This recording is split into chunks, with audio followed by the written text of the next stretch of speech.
Welcome to the Real Estate and Small Business for Management Consultant Show. Whether you hold a corporate 9 to 5 or have determined that you want to explore the small business realm, this show is for you. Christian Carrillo talks to entrepreneurs and experts in the real estate and small business realms to discover what they do, why they do it, and how they do it to help show you the art of the possible. And now your host, Christian Carrillo. Welcome back to the Real Estate and Small Business for Management Consultant Show. I am your host, Christian Carrillo. Today, we've got a special interview for you folks. Our guests are Jordan and Sylvester Clarke, the Clarke Brothers, as I like to call them. Thanks for hopping on the show, gentlemen. It truly is a pleasure to have you both here. Thanks for having us. Thank you. So, Jordan and Sylvester Clarke are off-market real estate investors from Indiantown, Florida. They own and manage Clarke Capital Investors, LLC, and Mega Land Buyers, LLC. For almost 2 years, the brothers have dedicated themselves full-time to finding off-market land deals throughout the country. They are currently in the process of moving into the next phase of the real estate journey and are exploring the fields of new construction and development. One of their near-term goals is to bring affordable housing to their hometown. I may add, a true testament of their why and purpose. Their life mission is to bring awareness to the power of a functional nuclear family and how the real estate investing can provide direct impact to you now and for future generations to come. Again, Clarke Brothers, welcome to the show. If I may add, it was truly a pleasure getting to know both of you at Real Estate Domination in Vegas, and I'm happy that you can hop on the show. So really, really appreciate your all's time. But why don't you get us started with a little bit more who you are, how your all's partnership came to be, how you ended up where you are today. I think our listeners would love to hear more about that. Yeah, I mean, I think, it all started, obviously back when we grew up in the same household, right? So coming from the same household, three siblings, mother and a father. And then, life happens, we grow up and, we all go on our different journeys, but more importantly, the connectivity from our family and where it all started from, the nucleus of that was always together. So in our path and in our journeys of, trying to identify how can we add value to our families' lives as well as ourselves? Life happened, and then Corona happened, and then there were we were posed with decisions to make, and then from there was just a banding together of hey, this is what we need to do in order to make impact on our family. And real estate investing was the vehicle for us to be able to, that was the catalyst for us to really establish momentum and now be in this position to where we're, still constantly still growing. No, that's exceptional. So, I think thinking back, maybe when you all were going through school, did you all ever imagine that entrepreneurship would be a route that you all would pursue? Or what was that? Was COVID that pivotal moment where you realized, hey, working a 9 to 5 or whatever is not going to be enough to support our families or for us to reach our goals? What was that moment where you realized, hey, entrepreneurship is the route that we're going to pursue? I mean, I think, again, based on the environment that we grew up in, it's like, we're not trust fund babies. Like we come from, immigrant father, mother is American. So we were accustomed to just seeing hard work, right? And just being able to absorb hard work and, obviously seeing different set of, an environment that we grew up in opposed to maybe, our friends, right? When we started to go to high school or something like that, just seeing the way they may have, had a different set of circumstances. But,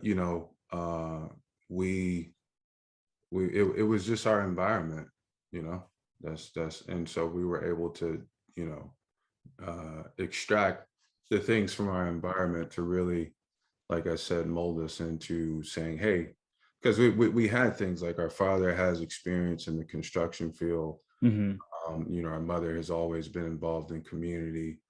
And we were always involved in those type of things in some form, right? So again, being able to experience that and not necessarily say, hey, like, entrepreneurship is the thing that we're going to do, but these were all tangible things that as we got older, right, they were kind of like there already from a foundational standpoint to where it was like, okay, now in our adult life, like what do we have to reference? Like what are some of the things that contributed to the molding of us?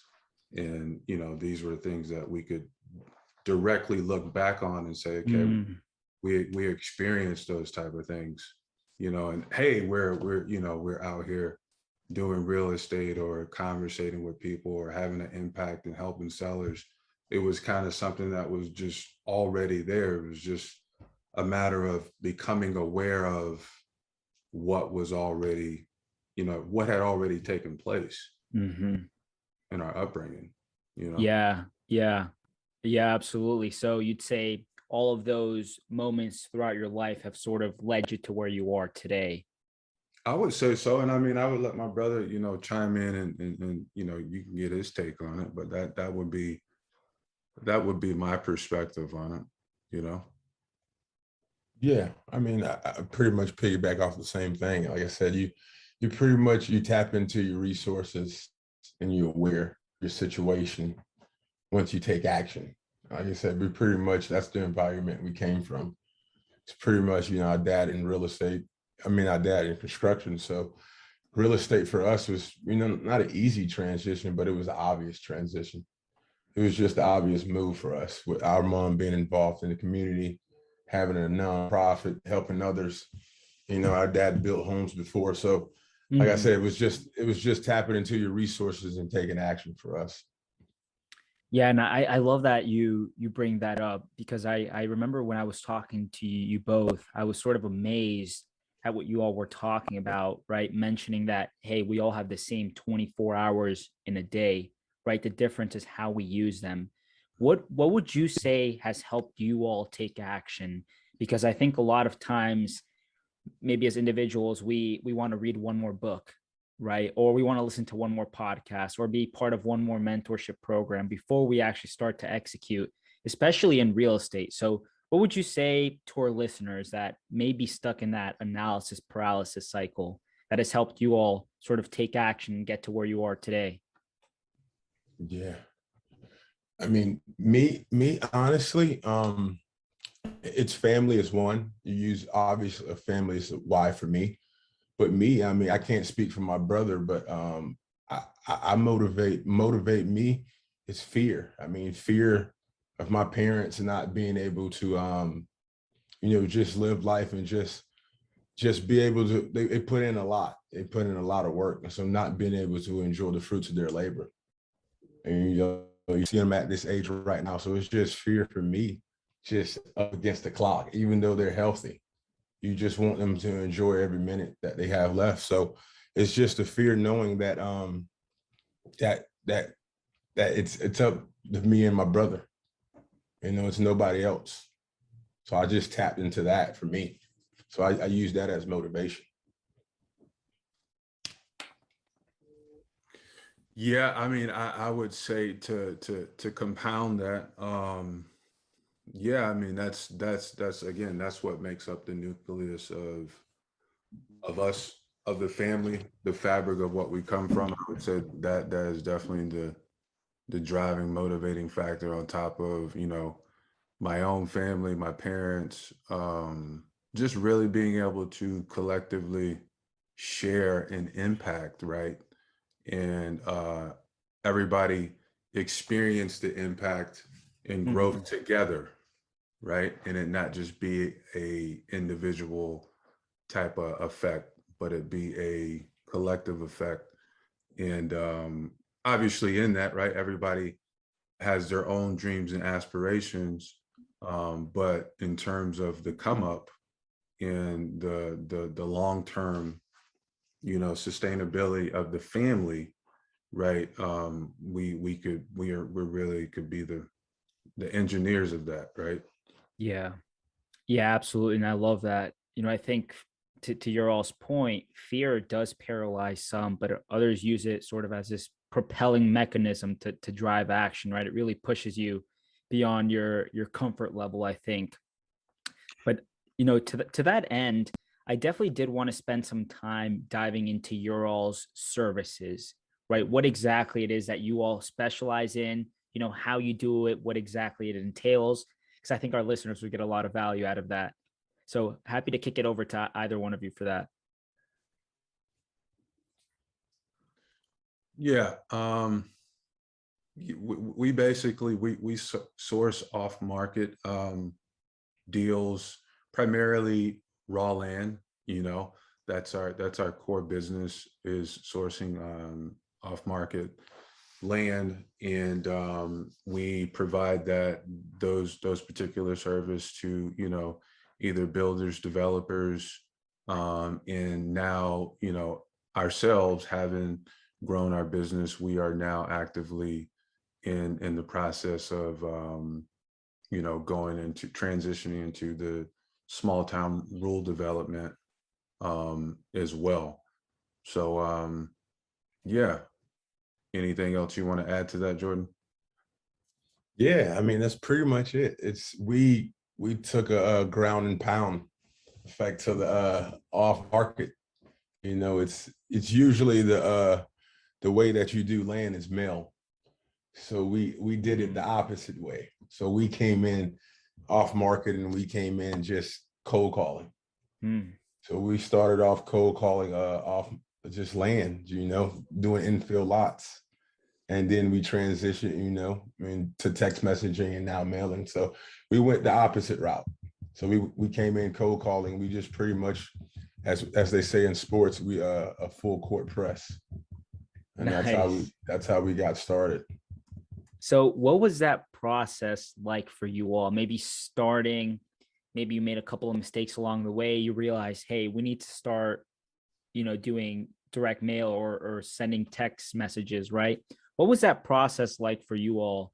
Did you, seek out mentorship or other individuals in the arena, or did you sort of test and pivot? What was that like for you all?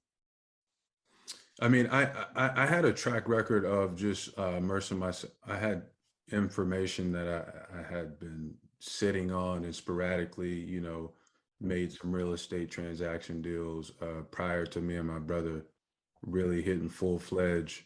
And from there, it was just like I said, when the pandemic hit, it was just a window of opportunity, and everything just hit on all cylinders. I was still actually working a full-time, both of us were still working a full-time job. Mhm. When I was in the sales industry, and Jordan didn't even come from the sales industry. And so that just pretty much, the transition was, Jordan was calling. Jordan, developed the skill in terms of acquisition. And that was fostered by, honestly, us just being on the phone. He would cold call, and then he would call me, and if there was a deal that needed to be closed, we were just like live time coaching each other, Mm. and helping the process of the transaction from start to finish. And that happened over a course of, again, months. And then that created an avalanche of just, you know, opportunity. And then, that leads us to today, to where now, again, we're still doing the same thing, but now it's about building processes and systems for long-term sustainability. And so that's really what the focus is now, where we currently are. That's exceptional. And you mentioned, the pandemic really hit off this opportunistic moment, and, having this exponential growth over what I think is a relatively short amount of time, right? So I'm curious to hear from both of you about what has helped you both become successful. Just drive, consistency, just having that drive, just not being complacent.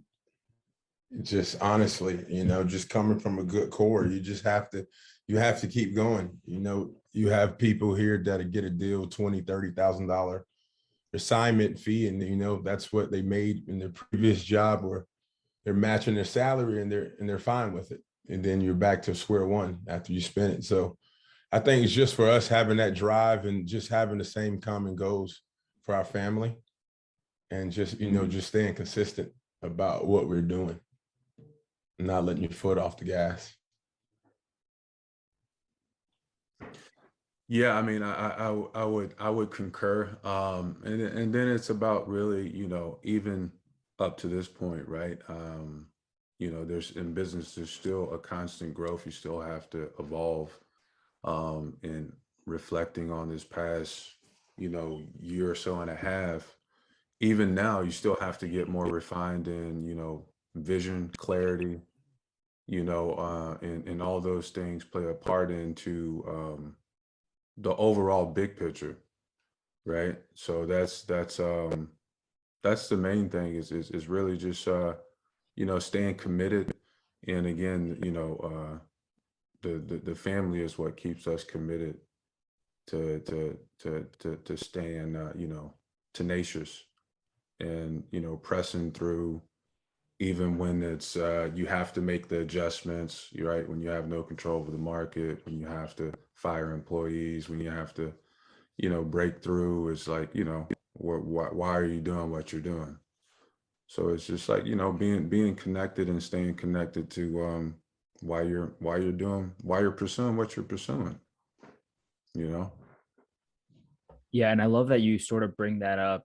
There's a quote by Sir Isaac Newton that says, "If I can see far, it is because I have stood on the shoulders of giants," right? And anytime I talk to individuals about what they do and sort of what keeps them going, even when they're, on the floor and they're still getting kicked, right? Whether it's the economy, family, and whatnot, they say your why is what's going to push you past all of those obstacles. So I do like to ask individuals, I think you all have sort of mentioned a couple of reasons, but what is your all's why? What sort of keeps you going? What, pushes you past limitations, or maybe from being complacent as well and always looking for continual growth?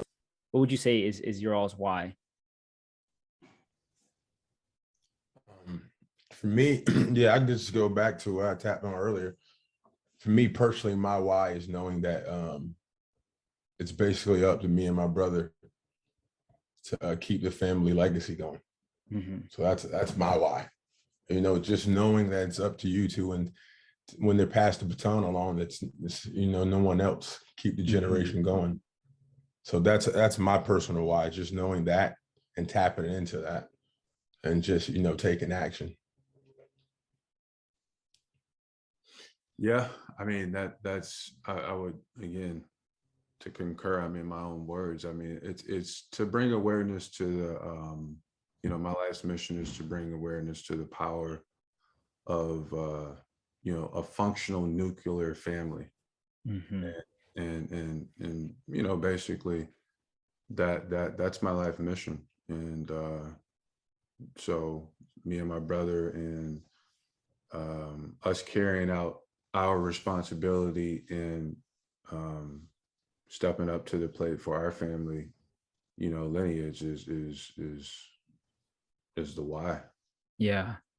No, and I think that's super powerful, right? It definitely pushes you. And I think, Jordan, Sylvester, it really has been a pleasure getting to know more about you both and connecting with you all today. I think as I'm sort of listening to you both talk, it makes me reflect a lot about my life and sort of the decisions I make and why I do what I do.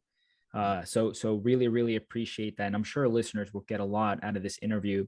But are you two ready for our quick response round? Yeah. I got a couple of those questions down. I know advice, lost it all. What are we doing in business today? I'm ready. Absolutely. So first one here for you. for you both. If you lost it all today, what would you do? Lost it. Go ahead. I would, all right, let me, if for your listeners who's listening, all right, let me give you some fish here, all right? I would go to my local market, right? Yes. I would go to Zillow. I would search to see what, now the niche that we're in, we are in vacant lot land, right? So I would go to Zillow, and I would go exactly to filter lot land, well, new home construction. I would find out what new home construction homes have sold in the last 12 months. I would just see what that is. That shows me, there's buyers in the market.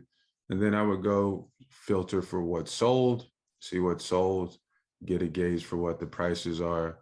Then I would, if again, I'm speaking to the person just beginning, if I started all over, then I would go to my local property appraisal tax assessor site and filter for the property type that I'm looking to target. And then I would export that data. And then I would get that data cleaned, skip traced.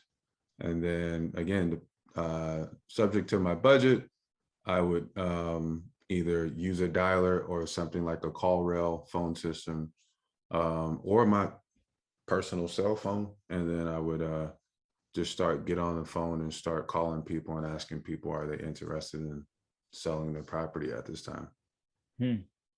And I would just compound those efforts religiously over and over until somebody tells me they're interested in selling their property. And I wouldn't I wouldn't build a buyer's list. I wouldn't do anything. I would just find out that there's activity, that people are selling their properties at XYZ type price, curate a buying range. And then once you get on the phone with people, the buying range prior to you calling them. And you just really have to insert yourself with certainty that, okay, I'm calling because, I'm a buyer and I'm interested in seeing if you are ready to sell your lot. And just keep it like that. And then, it's a numbers game, as you know, so. Yeah. No, I love that. I love that. Jordan, anything to add there? No, it's pretty much the same process. I would probably be the best bird dog in the city.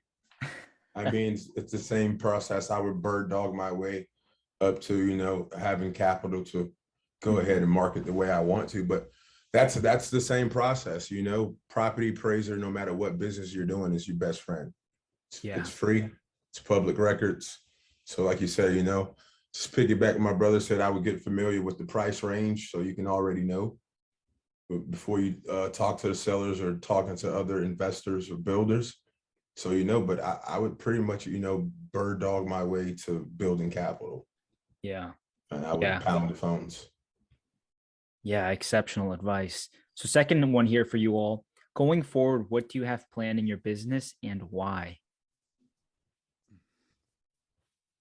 Going forward, we have planned for Clarke Capital. Well, I think every investor has this passive income. So building our passive income, whether that's through acquiring doors, through off-market deals, or just, new construction. So, building passive income, and then, like I said, giving back to the community and just bringing affordable homes to where we started from. So that's what we're looking forward to. Yeah, I mean, the land business has kind of allowed us to segue into the other layers of real estate, right? So ground up construction and all that stuff. So there's just that's really it. It's really just transitioning once you know how to identify an opportunity in real estate, and land being the foundation before you can actually put up a structure. That makes it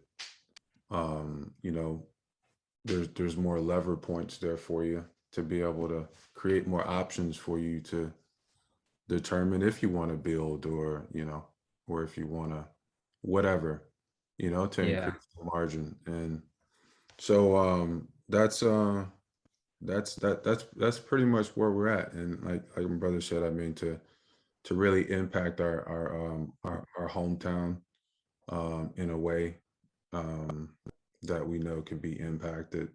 So that's the forecast. Nice. Yeah, I love that. I love that. If you could give our listeners one piece of advice today, what would it be? You got to echo Nike.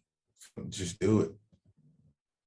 I mean, just do it. If the more videos, the more podcasts, the more spreadsheets, you can look at all that. But if you're not taking action, you can't get a deal. Simple as that. You got to take action. You just have to do it. Fail forward. Fail forward. Yeah, I love that. Yeah, I mean, I would be curious to know, I mean, your listeners, where would you say most of your listeners are right now? Are they like done deals? They've first time beginners? Like what's the... I would say they're first time beginners. A lot of them are still in their corporate jobs, right? Looking for other avenues or areas that they could explore. So you're correct there. Yeah, I mean, I would say, it's mentorship is definitely important, right? We're and this is not us selling anything, but we're working on some things behind the scenes to put together a framework, right? And really just showing people our framework and what works for us.